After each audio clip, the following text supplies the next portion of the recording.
तीन ऐसे कारण जो यह सिद्ध करते हैं कि महारथी कर्ण महाभारत काल के एक महाशक्तिशाली योद्धा थे।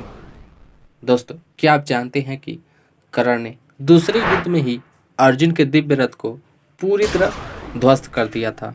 दोस्तों, अर्जुन के पास जो रथ था वह अग्नि देवता के द्वारा दिया हुआ दिव्य रथ था, जिसमें 4 श्वेत घोड़े लगे हुए थे।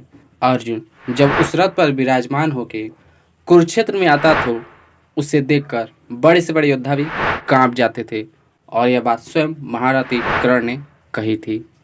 दोस्तों, जब अर्जुन खांडव बन गए तो उन्हें अग्नि देवता के कहने पर वरुण देव ने गांडीव धनुष और अच्छा तरकस दिया, जिससे बाण कभी खत्म ही नहीं होते थे। और अग्निदेव ने स्वयं 4 श्वेत घोड़े वाला रथ दिया, जिसकी गति बहुत तेज थी। वह रथ वेगवान होने के साथ साथ दिव्य भी था। दोस्तों, यह घटना पांडवों के द्वारा युद्ध जीतने की बात की है।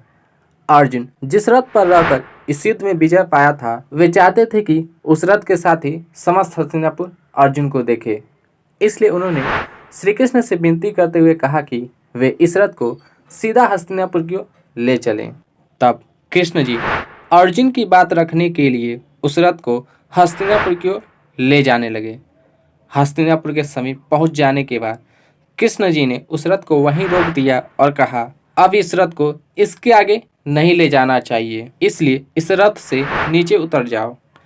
अर्जुन को कुछ समझ नहीं आया कि कृष्ण जी ने ऐसा क्यों कहा, फिर भी वो रथ से नीचे उतर गए।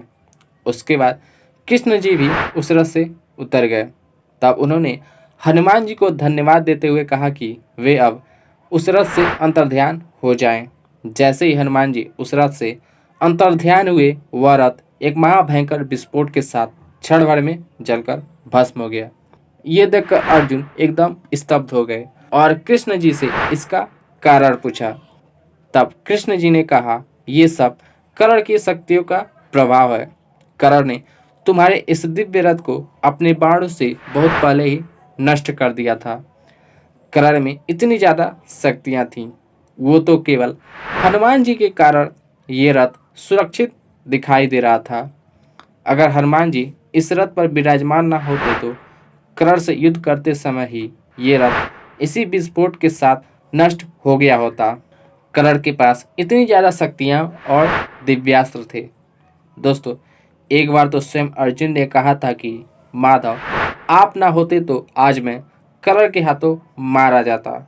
यह बात उस समय की है जब श्री कृष्ण जी ने कर्ण के द्वारा चलाए गए वैष्णव अस्त्र को रोककर अर्जुन की जान बचाई थी। दोस्तों, आप तो यह जानते होंगे कि जिस रथ पर पूरे ब्रह्मांड का भार लिए श्री कृष्ण जी बैठे हों और ध्वजा के रूप में हनुमान जी विराजमान हो, उस रथ को हिलाना भी असंभव है, परंतु कर्ण ने 2 अंगुल उस रथ को पीछे किया था। दोस्तों, ये सारी घटना दिखाती हैं कि कर्ण भी एक महाशक्तिशाली योद्धा थे।